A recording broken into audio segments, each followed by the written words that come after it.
Bismillahirrahmanirrahim. Alhamdulillahilladzi ittasafa bil wahdah wa tanazzaha 'anil kathrati wasyarikah. Asyhadu an la ilaha illallah wahdahu la syarika lah wa asyhadu anna sayyidana Muhammadan 'abduhu wa rasuluhu wa la nabiyya ba'dah. Allahumma salli wa sallim wa barik ala sayyidina wa maulana Muhammadin khairil wara sajiyah wa ala alihi wa ashabihi wa zurriyatihi wa adba'ihi ila yaumil qiyamah, amma ba'du. Yang kita hormati dan kita cintai para habaib dan para alim ulama, para muhibbin, hadirin hadirat rahimakumullah. Puji syukur senantiasa kita haturkan kehadirat Allah Subhanahu wa taala yang selalu melimpahkan taufik dan hidayah, inayah kepada kita semua. Dan juga salawat dan salam kita haturkan kepada junjungan kita Nabi besar Muhammad sallallahu alaihi wasallam dan kepada seluruh keluarga, para sahabat, zuriat dan pengikut beliau ila yaumil qiyamah. Para muhibbin rahimakumullah, yang ke-112 daripada surah-surah Al-Quran, suratul Ikhlas, makiyatun wa ayatuha arba'un. Surat Al-Ikhlas diturunkan di Mekah dan ayat-ayat surah ini berjumlah 4 ayat.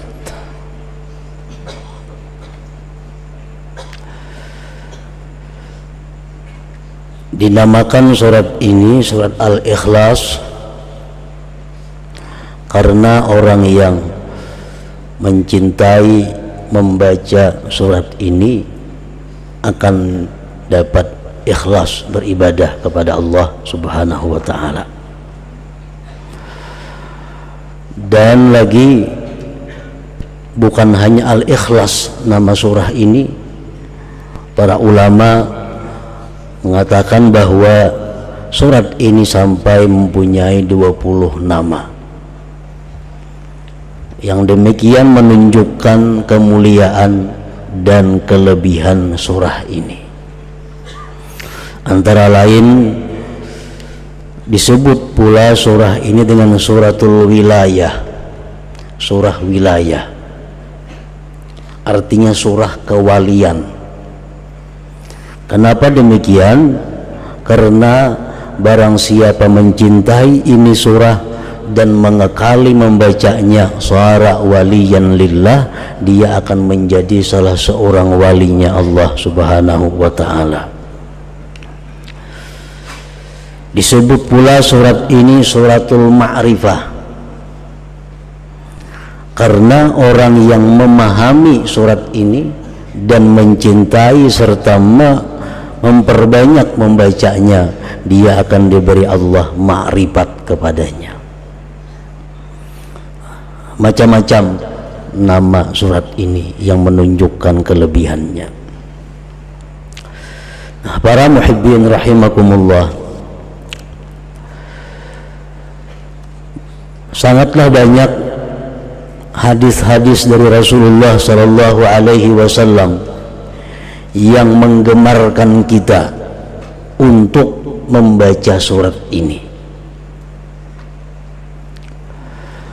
Antara lain yang pertama sabda beliau sallallahu alaihi wasallam, ayajizu ahadukum ay yaqra'a thulutsal Qur'an fi lailah, faqalu ayyuna yutiku dzalik ya Rasulullah, faqala Allahul wahidus samad thulutsul Qur'an, akhrajahu Muslim. Sabda Rasulullah sallallahu alaihi wasallam, adakah tidak mampu salah seorang kalian membaca sepertiga Al-Quran pada malam hari?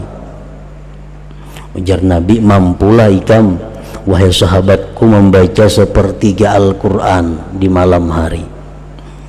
Ujar para sahabat, siapa nangkawa demikian wahai Rasulullah, kami gak ada sanggup. Rasulullah bersabda lagi, surat Qul huwallahu ahad ini adalah sepertiga Al-Quran. Artinya orang yang membaca satu kali suratul Ikhlas ini, dia sama dengan orang yang membaca sepertiga Al-Quran pahalanya.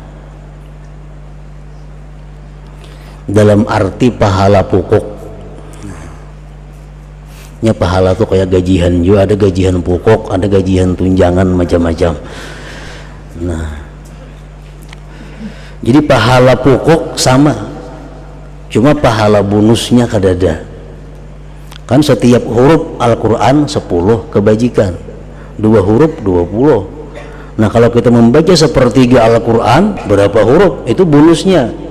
Kalau pahala pokok kita baca surat Al-Ikhlas sama dengan pahala sepertiga Al-Quran. Yang kedua, Rasulullah Shallallahu Alaihi Wasallam bersabda kepada seorang laki-laki. Seorang laki-laki ini imam di Masjid Quba. Nah, laki-laki ini jadi imam membaca surah hingga Qul huwallahu ahad. Sembahyang maghribnya, isanya, subuhnya, zuhurnya, asar, bila jadi imam habis Fatihah Qul huwallahu ahad tuh. Rakaat pertama, rakaat kedua, andai kata dia ingin surat yang lain, tetap ada Qul huwallahu ahad itu.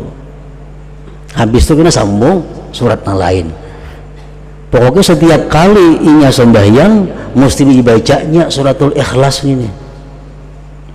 Dilaporkan orang kepada Rasulullah Sallallahu Alaihi Wasallam, dipanggil oleh Nabi. Ujar Nabi, wa ma yahmiluka an taqra'a hadhihi surah fi kulli rak'ah. Apa yang mendorong engkau?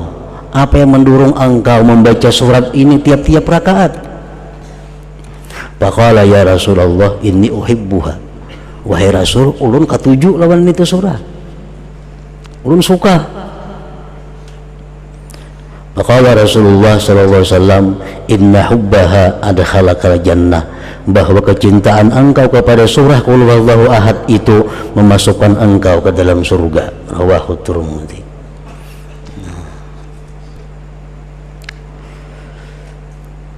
Dalam kitab tafsir Al-Qurtubi disebutkan ini satu dalil bahwa membaca Qul huwallahu ahad itu pada tiap-tiap rakaat dibolehkan, kada makruh. Misal kita sembahyang rakaat pertama Qul huwallahu ahad, kedua itu pulang surahnya, atau rakaat pertama Fatihah Qul huwallahu ahad sambung yang lain, yang kedua kayak itu pulang, itu kada makruh. Bahkan itu mempunyai fadilat yang besar kalau didasari kecintaan kita kepada membaca surat itu.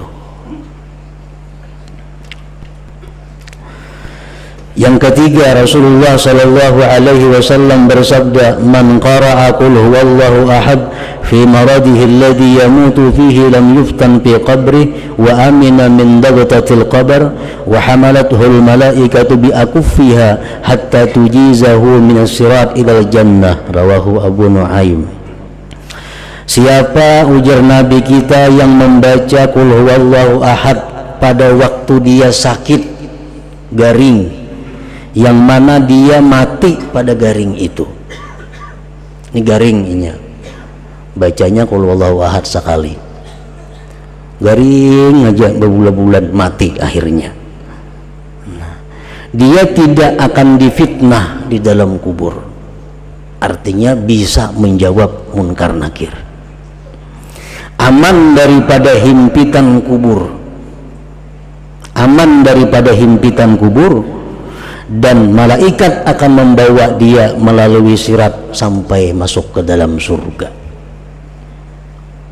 Nah, ini keutamaan surat Ikhlas ini. Jadi bila kita garing baca Qul huwallahu ahad sekali, andai kata kita kada sigar-sigar, mati akhirnya, mati dalam keberuntungan. Nah, kita ingatakan kita kah, siapakah kawan kita, keluarga kita nang sakit, suruh membaca suratul Ikhlas sekali. Andai katanya sigar, nah, batal sudah. Karena menggaring baca bahasa pulang. Nah, garing nang inya mati pada garing itu. Bimaradihil ladzi yamut.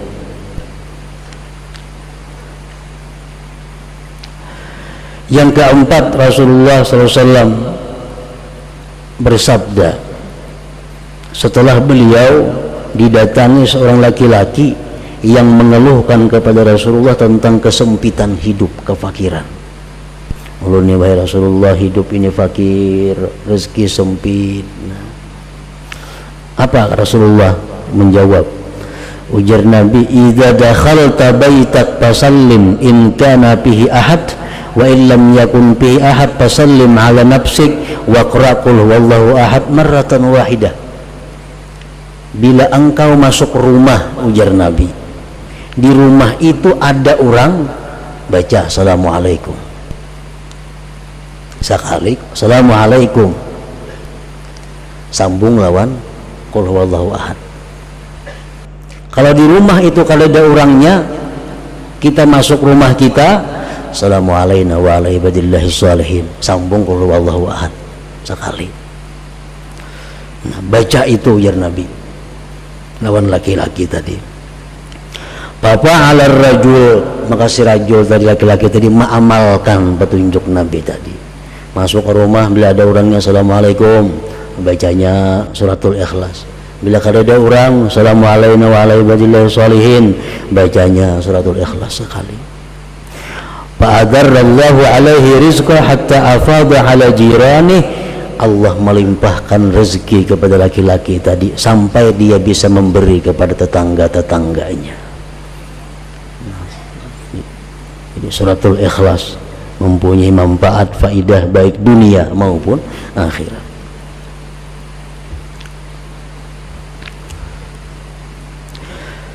Yang kelima, disebutkan lagi tentang faidah fadilat surah Qul Huwallahu Ahad ini. Annahu kana Jibril alaihi salam ma'ar Rasul alaihi salatu wassalam id aqbala Abu Dzar al-Ghifari faqala Jibril hadza Abu Dzar qad aqbal. Sewaktu Nabi kita berjalan bersama Jibril alaihi salam, tiba-tiba datang sahabat Nabi yang bernama Abu Dzar al-Ghifari. Ujar Jibril, nah Abu Dzar datang wahai Rasulullah. Ujar Nabi, awa ta'rifuna, ikang kenal kalawan Abu Dzar itu. Kan Jibril biasa kalau datang ke itu cuma Nabi urusannya. Setelah ketemu Nabi sampaikan wahyu boleh. Ini kada tuh ujar Jibril, Abu Dzarin datang. Di Nabi cuma tahu kawan Abu Dzar itu wahai Jibril. Jibril menjawab, huwa ashharu indana minhu indakum. Di kalangan malaikat Abu Dzar lebih terkenal daripada kalangan manusia. Abu Dzar kalau di malaikat wahai Muhammad terkenal lebih daripada di bumi ini. Bersabda Nabi kita, berkata Nabi kita, bimaza nala hadhil fadilah, kenapa dia mencapai ini fadilat wahai Jibril, keutamaan ini dengan sebab apa dia capai? Jibril menjawab, likasrati qiraatihi qul huwallahu ahad, karena Abu Dzar ini banyak membaca qul huwallahu ahad.